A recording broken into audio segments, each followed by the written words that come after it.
I was only 16 when I was suddenly alone for the first time.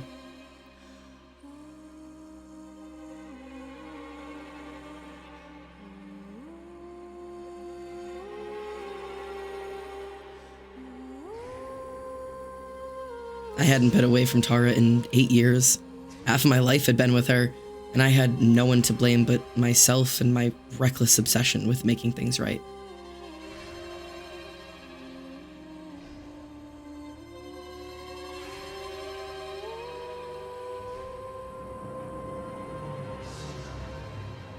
Now I had tasted death. I knew saving him was possible, and I set my mind to that one thing. The world is bigger when you're alone. Colder. Darker.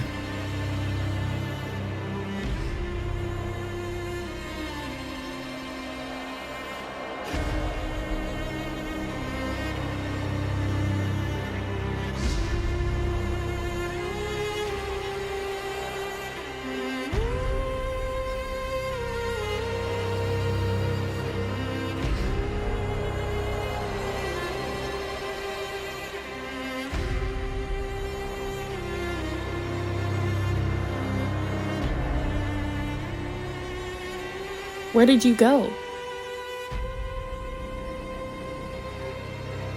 Well, I went a lot of places. I was a traveler for a long time.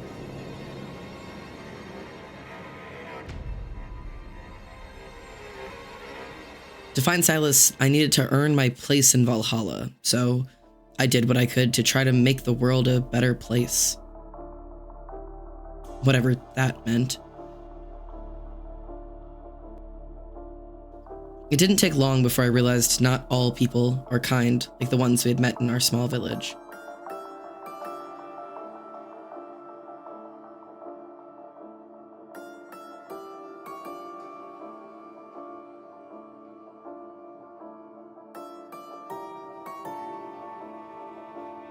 The world was quick to teach me that I didn't belong here. Another being in the overworld.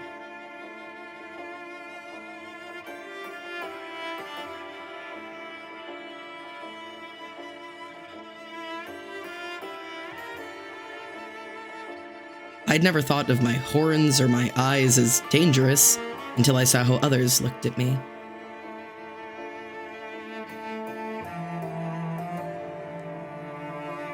The pit made us all equals in desperation, and the village had been nothing but welcoming, although I began to wonder how many glances and whispered words the witch had shielded me from.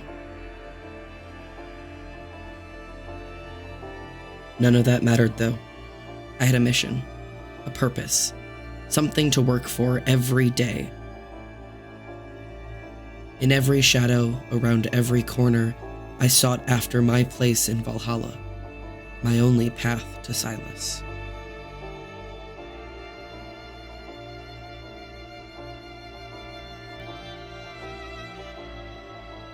I met royalty and thieves, preachers and scholars, the old wise and the young rebellious. They were all the same.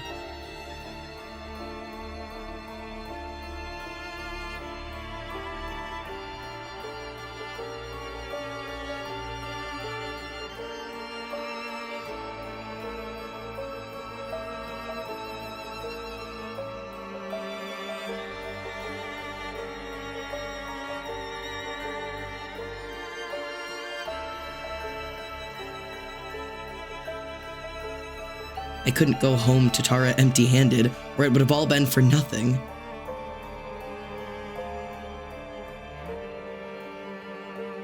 "3 years I spent alone and searching, but with time, that drive faded. The desperation grew into exhaustion, and it left me hollow.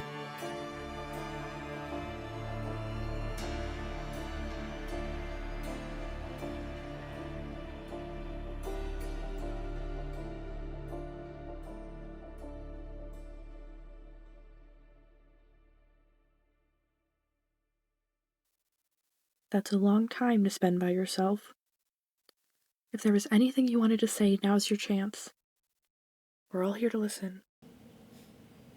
I suppose, but I'd hate to dwell on them. That time is long past. And in the end, it led me to you, didn't it? I had turned away from the world, given up on the purpose that drove me. I stumbled off into the snow-covered landscape, the silent peace of winter. My time alone had often been dangerous, and at the end of it, I was exhausted, careless. I was left with wounds that, if left untouched, surely would have killed me, but I didn't care.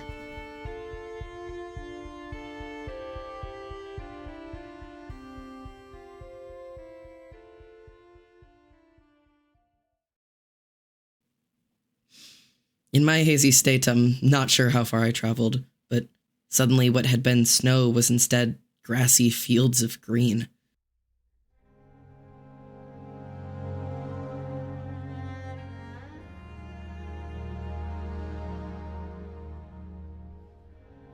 I had never seen a place so alive. The trees dripped with vines like lace, the grass grew to my knees, even the river beside me flowed with colored petals. It was like a dream.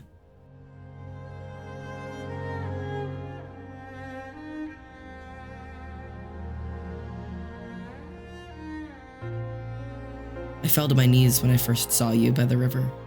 I was certain I had died to my wounds, that the halls of Valhalla had taken me at last. You had to be a goddess. You looked so beautiful. And you looked like death.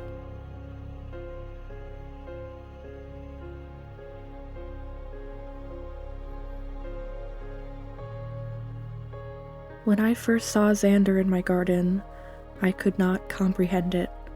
He was this strange creature, this scared and vulnerable thing, stumbling half dead into my life. I knew nothing of where it came from, the unthinkable path that trailed behind him. I wasn't even sure he was real. But he needed help, and as soon as he collapsed, I was by his side.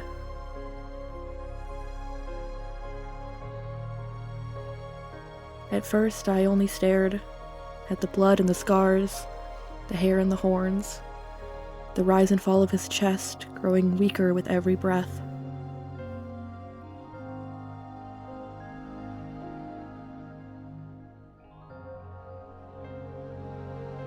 And then, something awoke in me.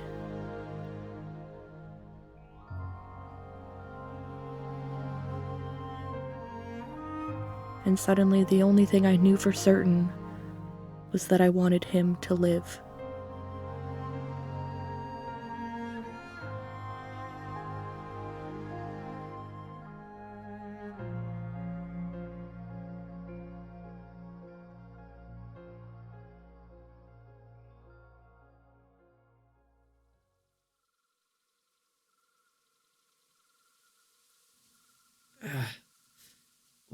What are you doing to me? Who are you? I'm alive. Tell me what this place is. What did you do to me? Can you understand me? Yes? You can. Why are you taking care of me? What debt do you have against me? What are you? Can't you? I'm a nether being. Aren't you afraid of me? Aren't I afraid of you? I mean, Your voice is so loud. sorry. You're so warm. I like your horns.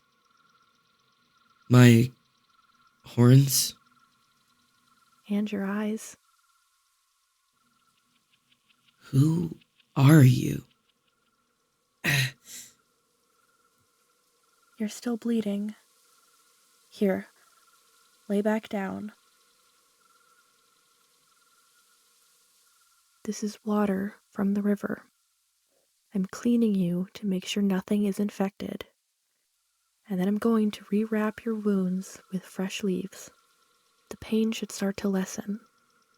Thank you, I suppose, for all of this. I'm Xander. Xander. Yes, Xander. You're alive. I'm realizing, although I'm half convinced I'm not. Cleansing water, healing leaves? Who are you? What is this place?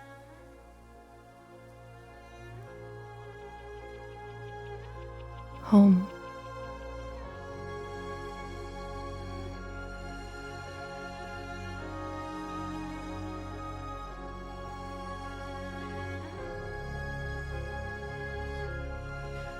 I didn't know what she meant at first.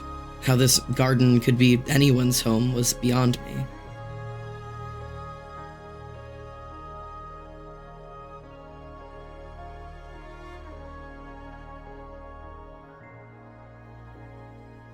But despite her strange demeanor those first few days, her hands were soft, her eyes were kind. Any distrust I had towards her and her motivations faded with every day, until I was able to stand on my own again.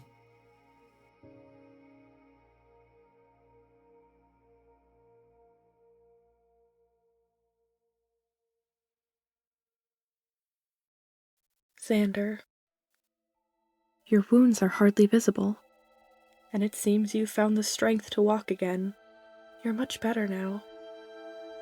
I am. I suppose I should thank you For what? for saving me. I didn't save you.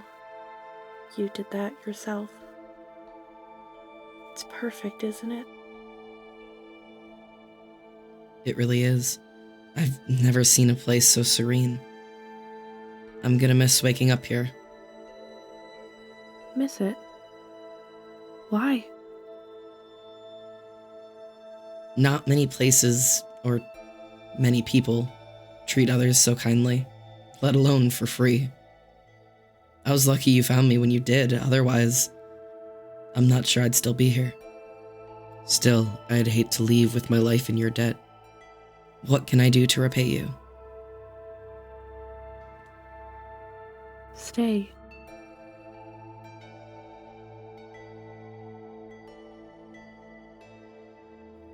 Of all the things you could ask, I can't. This place, it's lovely, but there's nothing for me here. I would only be putting you in danger. That doesn't make sense. You don't look dangerous to me.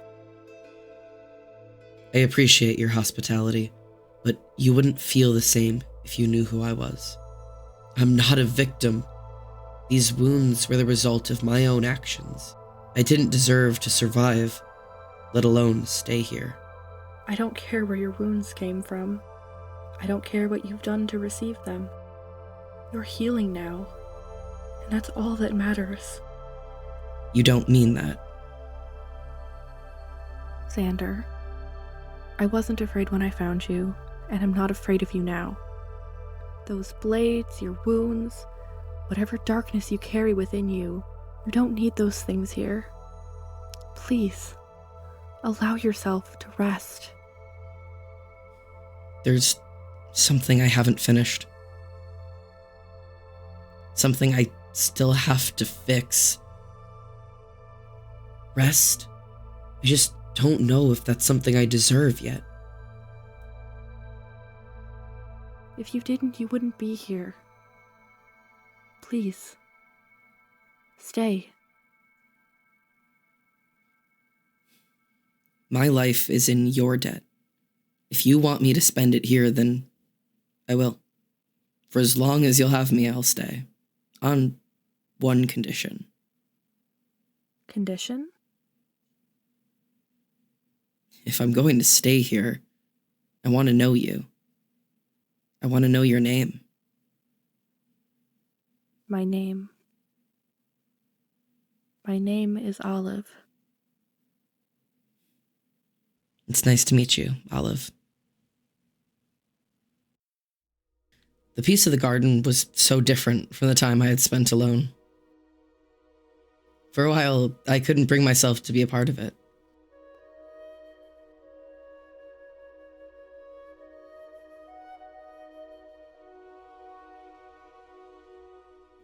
Every day, Olive woke with the sun, washed herself clean in the river.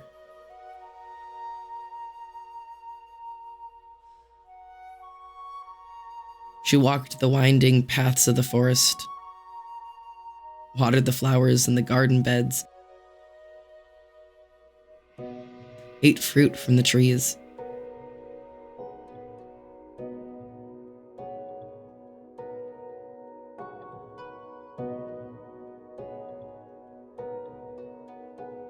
She sang to herself, at peace in this strange little world, swaying in the sun like she was dancing with the wind.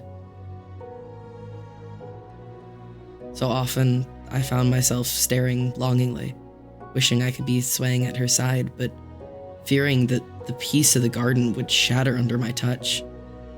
After everything that had happened, all that I'd done, I was a crack in this delicate place. To spend so long in darkness, only to find myself here, in a place of comfort. It felt like a place I didn't belong anymore. A place I didn't deserve.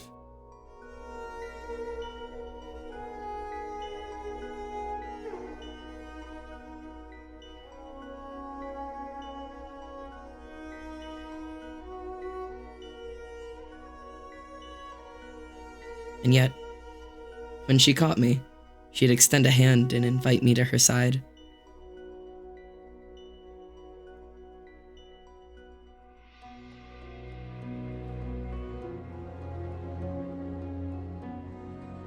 With each passing day, I felt less like an intruder, and more like I'd been given a second chance at a place to belong.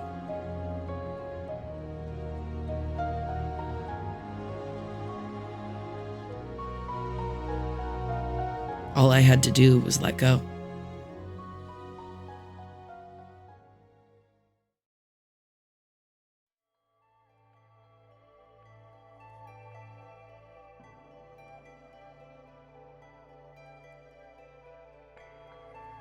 I've never seen so many berries grow at once. The garden must know you're finally here. Olive, can I ask you something? Yes. Do you believe there was a reason I was led here? Do you not? I'm not sure. Do you believe that every tree in this forest belongs exactly where it is? Do you believe that all of these trails are connected, and it would be impossible to reach one without taking the others? Everything that happens, good or bad, every sunset, every storm, it all leads to something better. Everything? Everything. Maybe in a place like this, but what about the rest of the world? The bad things, sickness, hate, good people dying for nothing. It's not for nothing. All of it has its place.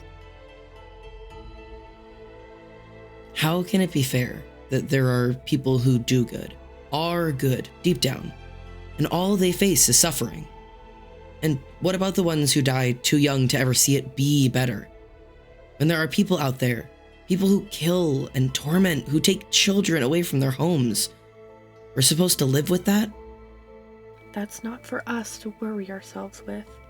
Fate will decide what to do with those wrongdoers. And those who are good and patient will be granted their reward. That can't be right. I can't just lay around trusting that some fate will handle everything.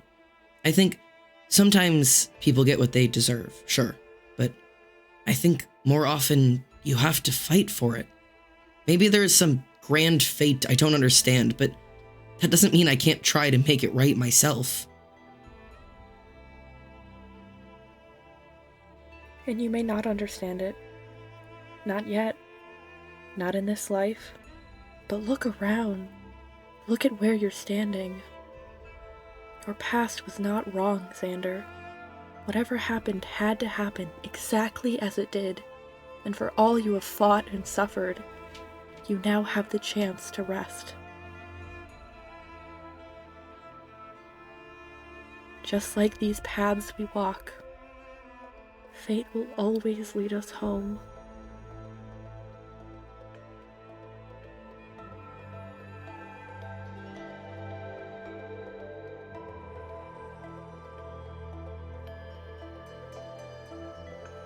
How are you supposed to know when fate has led you to the right place? You know.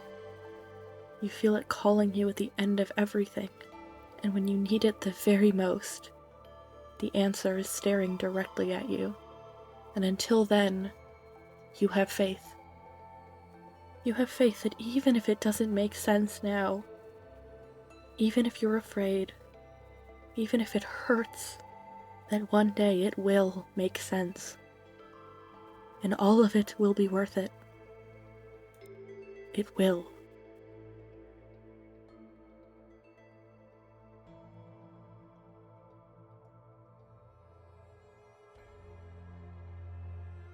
I wanted to believe her more than anything, that I had been led here to rest, that all I had to do was have faith and give in.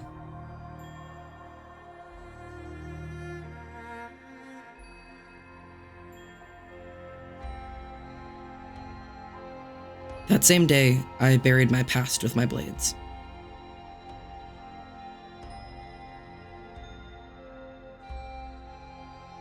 Wrapped in the weathered clothes I had worn when traveling alone, deep in the dirt beside the riverbed, I left a grave of who I once was.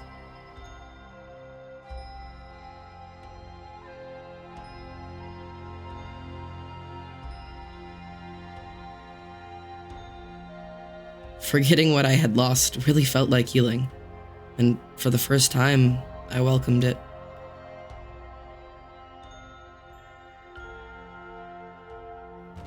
I didn't speak of the parts of me that I buried, and I learned not to pry into the life Olive had led before me. The less I faced the past, the more peaceful my days became, and the more I began to fit in alongside her.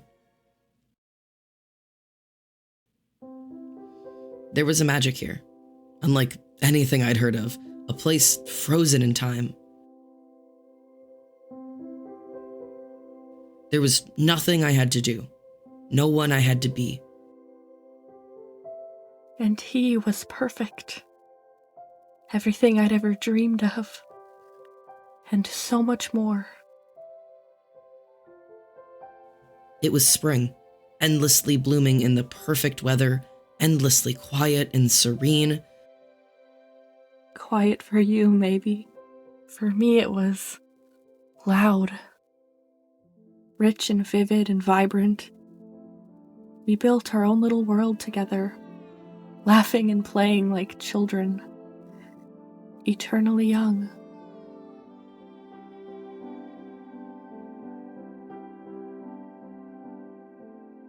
We spent our days with the sun freckling our shoulders and the nights watching stars.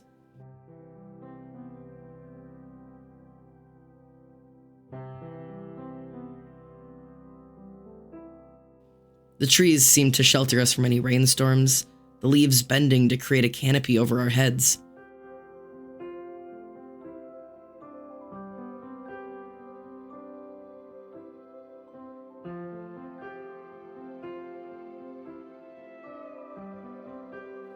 We slept cocooned in the tall grass and each other's arms.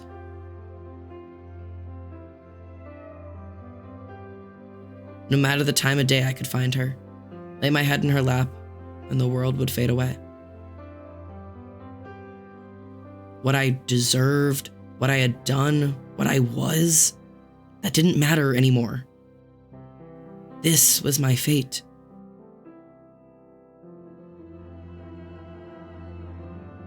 All I wanted was to spend the rest of my life here, at her side.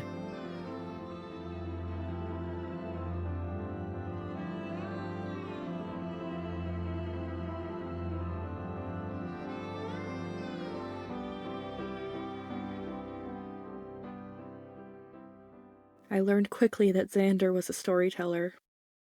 I had my own fairy tales, but his were beyond comparison. Suddenly, the garden was never quiet with him there. I don't know if it was the words or just the way he said them, but sometimes all I could do was stare. I'd never felt that way before. By that point, the color had returned to his face. The energy had returned to his muscles. Where he had once clung to life, he was now made of it. And he was never more alive than he was in those moments, weaving adventures from thin air. See, the horns and the eyes, they might be weird here, but they're nothing strange in the Nether.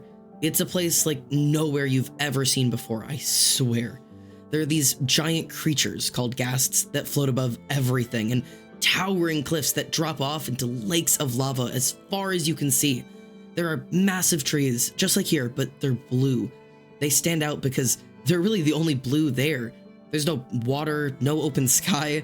The first time I saw the sky here, I was... Sorry.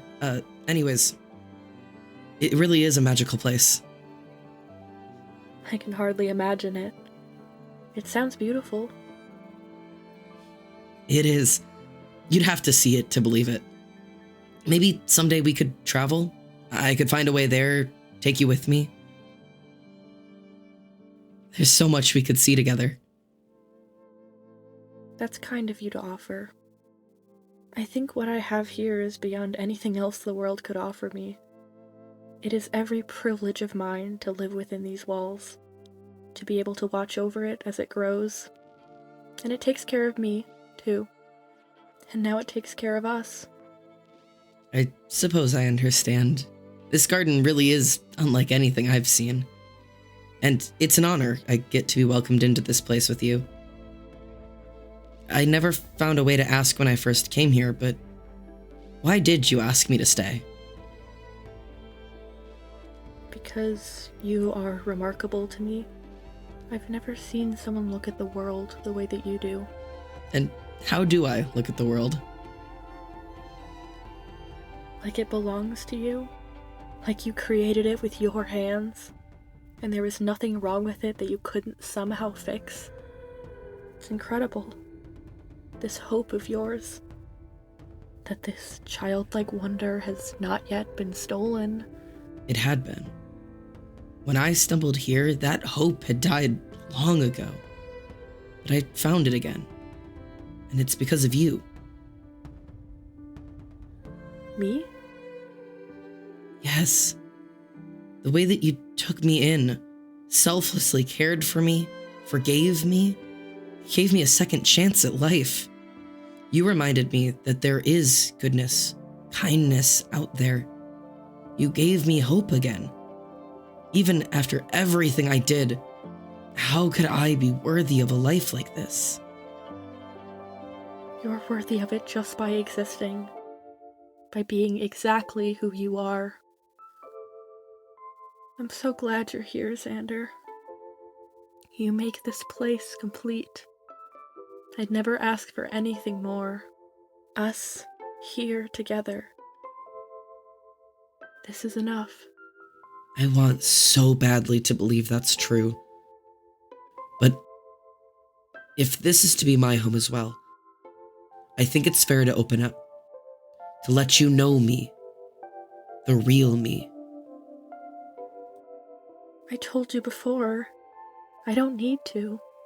The people we used to be, the lives we used to live, all of that is irrelevant in this place.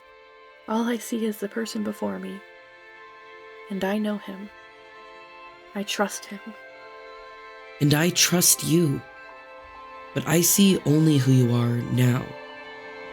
I want to know you, what you love, what you fear, the things that made the person you are now. And how can I ask that of you if I'm not willing to tell you the same? But I don't ask that of you. There is no need to relive the things that once haunted you. Why tell such a sad story when the ending is as perfect as it is? Because not every happy ending lasts.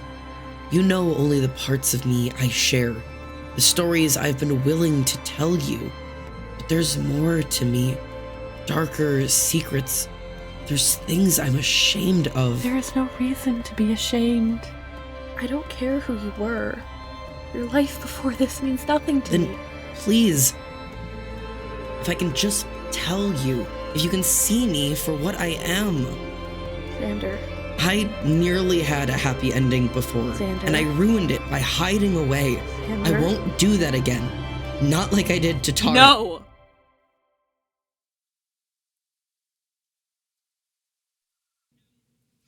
Hey. Okay. Okay. I worry that if someday you find out, if you learn who I used to be, you'll never look at me the same.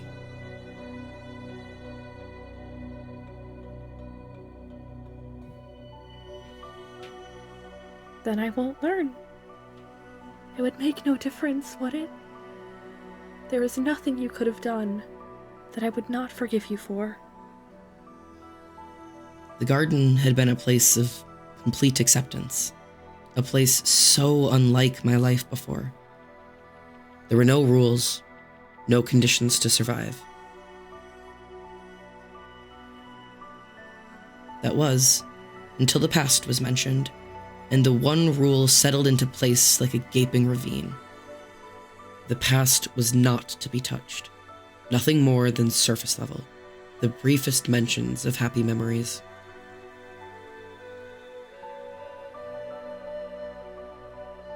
It dawned on me that after all this time, Olive was no less mysterious than the day I met her. I knew nothing of her, besides what I saw in front of me, and she knew nothing of me. Not the pit, not those I called family, not the guilt that stained all I touched in shades of crimson. But she insisted her love for me was unconditional, no matter what dark secrets I buried beside that river. And in those days, that was enough for me. It was for a long time.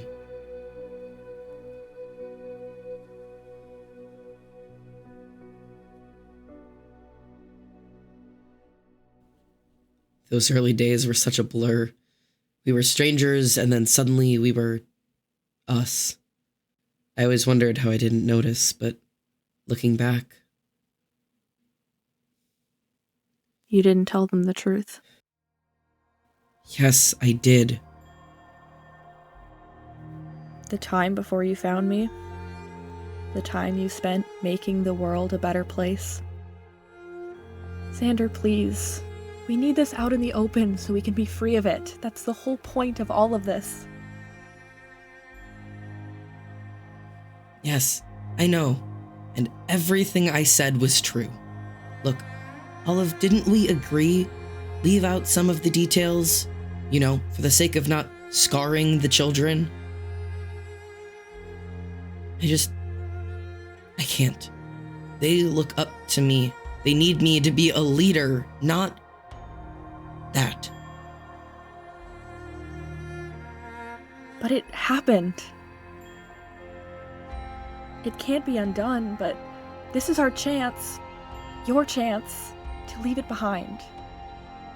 I know it's scary.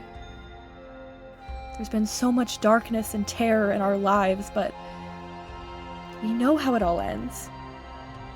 It ends with us, here, together. And it's good. We're good. We are. We are good. Can't that be enough? I thought it would be. It almost was. But something is missing, and if this is it, if this is all we need to do, then I can't ignore it.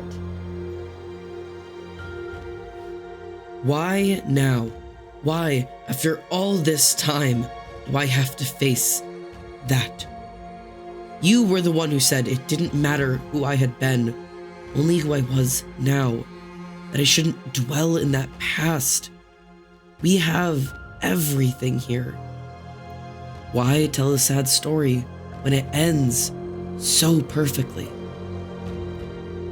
Because maybe we have yet to see that ending through. None of us had to tell our stories, and yet all of us decided that we must. That can't be a coincidence. What if it was never my forgiveness you needed? What if it was always theirs?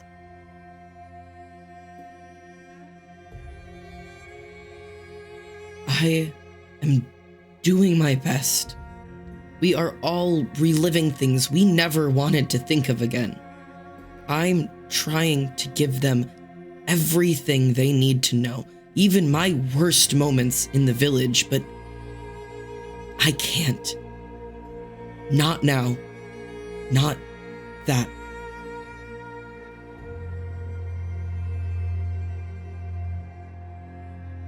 Okay. Okay?